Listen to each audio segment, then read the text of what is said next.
Hello and welcome to Melt-to-Make. Today we'll be showing you how to properly use Melt-to-Make bulk flavors and colors in our Pectin Gummy Bases.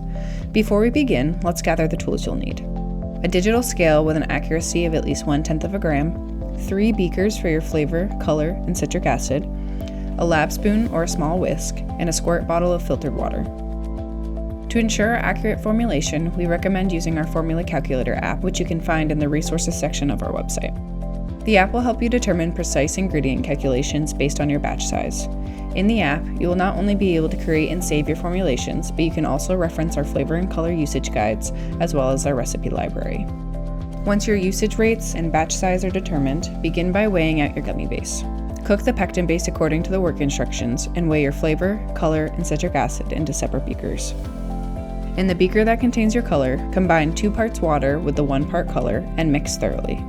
When the pectin reaches an initial Brix of 76 for classic pectin or 72 for prebiotic fiber pectin, add your additives if applicable, followed by your flavor and color mixture.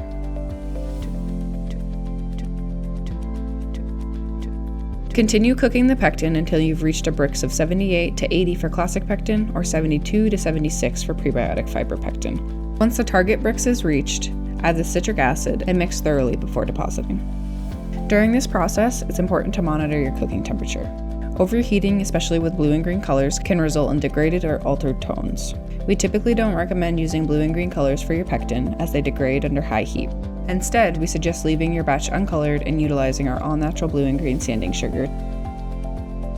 And that's it, a simple, effective process for incorporating Melt-to-Make bulk flavors and colors into your gummy formulations. If you have any questions, feel free